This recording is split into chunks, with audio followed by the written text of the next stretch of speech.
Om Sairam. Sudden घर को phone आसिला जे आपणकर हजबैंड एक्सीडेंट होती ताहा भी बहुत सीवियर एक्सीडेंट होती तांको हॉस्पिटलाइज्ड करा जाइछि। दर्शक बंधु कौन होइथिबो माने यही समय फेस करी होछि बहुत डिफिकल्ट बहुत कष्ट। एहीपरि ही जड़े साई भक्तों जीवन में एहीपरि समय आसीथिला जहाँकि तांको फेस करने को पड़ता। से कौन करथिले जेहेतु से साई भक्त थिले बाबा तांकर तो निश्चय साहाय्य करथिबे हेले कले किपरि। आसंतु दर्शक बंधु आजिर वीडियो रे मु ताहा ही कहिबी। वीडियोटी स्टार्ट करने पूर्व नमस्कार दर्शक बंधु, मो साई बाबा चैनल रे मु आपण मानकर स्वागत करुछि। होपफुली आपण माने समस्ते भलरे अछंती सुखरे शांति अछंती एवं बाबा को आशीर्वाद सर्वदा जेपरी आम उपरे रहू यही प्रार्थना रे आजिर वीडियोटी मु स्टार्ट करने को जाउछि। तेबे चलंतु वीडियोटी को स्टार्ट करिनेबा। थरे जड़े साई भक्तों घर को फोन आसला। फोन रिसीव कले हलो कहले सेपटे जड़े भद्र व्यक्ति कहते जे आपण हजबैंड बहुत सीवियर एक्सीडेंट हो जाइछि तांको हॉस्पिटलाइज्ड करा जाइछि सांगे सांगे यही हॉस्पिटल को आसंतु यहीपरि फोन आसला। पूरा माने एते सडन यहीपरि गोटे खबर जेहेतु से शुणिले साई भक्त से मैडम जी अच्छा से पूरा डरी गले।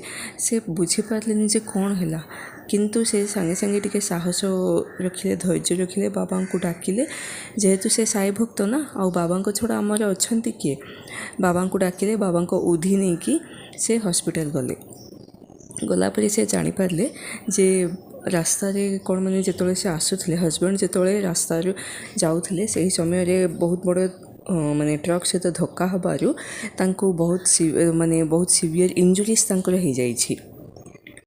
आउ से रास्ता रे पड़े से समय रे जड़े साई भक्त ही सेपटे जड़े भद्र व्यक्ति किए जड़े आसुले से जड़े साई भक्त से यही एक्सीडेंट होइथिबा व्यक्ति को लेकिन हॉस्पिटल गले आउ सेठी एडमिट करैथिले।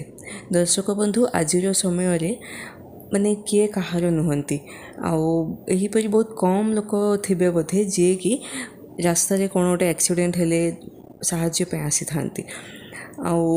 आमे बहुत भाग्यवान जे आम साई परिवार व्यक्ति एहीपरि लोकों को हेल्प करछंती ताहा बहुत बहुत बहुत भाग्यर कथा सुनिया को बहुत भल लागिला। आउ से ही यही वाइफ जी अच्छा साई भक्त जी अच्छा तांको फोन करथिले फोन करके जनईथिले आउ से हॉस्पिटल रे मैडम जी कि माने साई भक्त जी अच्छा से पूरापूरी जिनस माने कौन होता से पूरापूरी कथाटा शुणिले आउ सांगे सांगे से यही भद्र व्यक्ति को धन्यवाद जनइले जे आपण मो हजबैंड को हॉस्पिटलाइज करथिले सेथिपे बहुत बहुत धन्यवाद कहिथिले। आउ उभय साई भक्त होइथिबारु उभयଙ୍କ मध्य भल कनेक्शन मध्य होइथिला। आउ तापरे कौन है से कंटिन्यूअसली बाबा को डाकिवा स्टार्ट करथिले। से ही समय रे एई जे भद्र व्यक्ति अछंती जे माने हॉस्पिटलाइज करथिले पेशेंट को से मध्य बाबा को जपुथिले बाबा को नामस्मरण करुथिले एहीपरि से माने बाबा को ही पूजा करुथिले।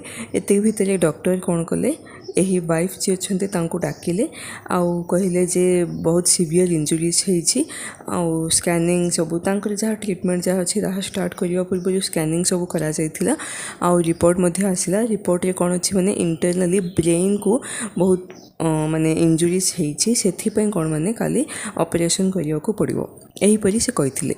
आउ तापरे कौन होइथिला एही जे साई भक्त माने मैडम जी अच्छी तांको मन रे कहीं एपरि गोटे माने थिला जे जेपरि से चाहूले जे जेपरि ऑपरेशन न हो कि जेपरि माने ट्रीटमेंट स्टार्ट करंतु आउ जेपरि मो हजबैंड भल से घर को आसंतु ताहा गोटे तांकर डिमांड थिला।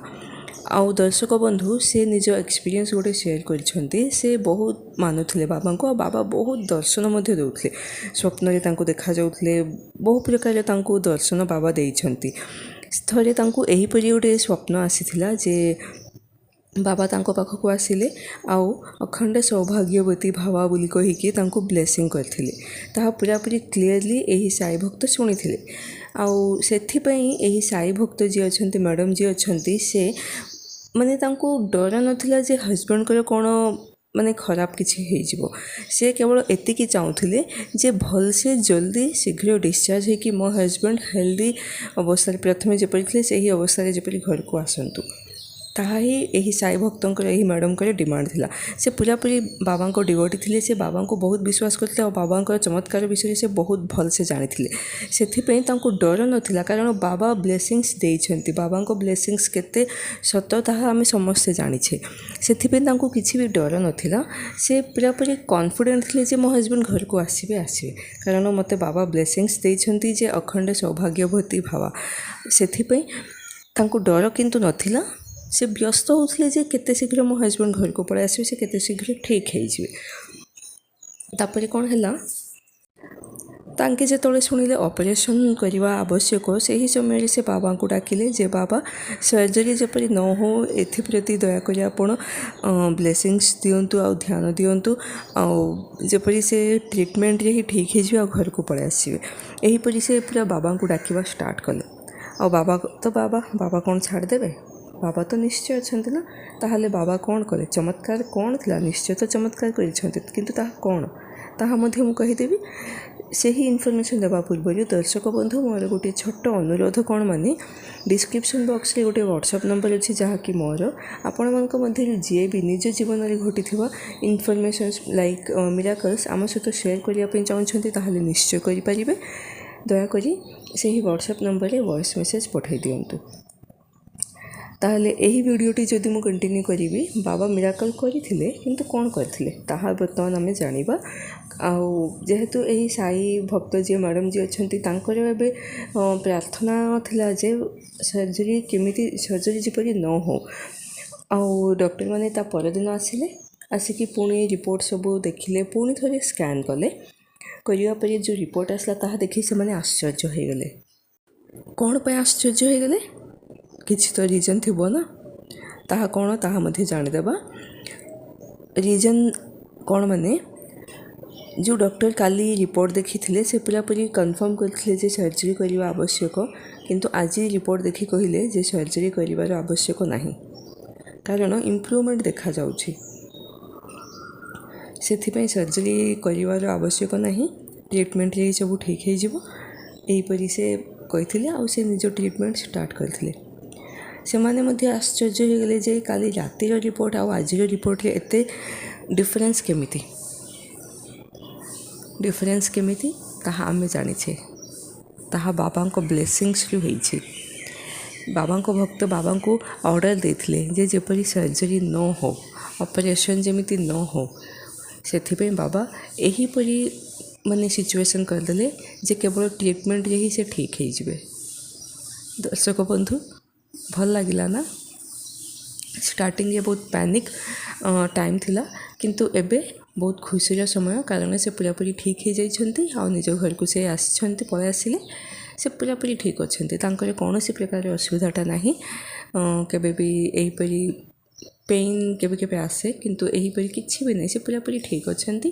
ସେମାନେ ବହୁତ ଲକି, ଆଉ ବାବାଙ୍କ ବ୍ଲେସିଂ ସେମାନଙ୍କ ସହିତ ଅଛି ନା। ଦର୍ଶକ ବନ୍ଧୁ, କେମିତି ଲାଗିଲା? ହୋପଫୁଲି ଆପଣମାନଙ୍କୁ ମଧ୍ୟ ଭଲ ଲାଗିଥିବ। ସେଥିପାଇଁ ମନରେ ଥରେ ଓମ୍ ସାଇରାମ୍ ବୋଲି ଭାବିବା କିନ୍ତୁ ଭୁଲିବେନି। ଆଜ୍ଞା ଦିଅନ୍ତୁ। କାଲି ପୁଣି ଥରେ ମୁଁ ଆପଣମାନଙ୍କ ସମ୍ମୁଖରେ ବହୁତ ସୁନ୍ଦର ମିରାକଲ୍ ସହିତ ପ୍ରସ୍ତୁତ ହେବି। ଓମ୍ ସାଇରାମ୍।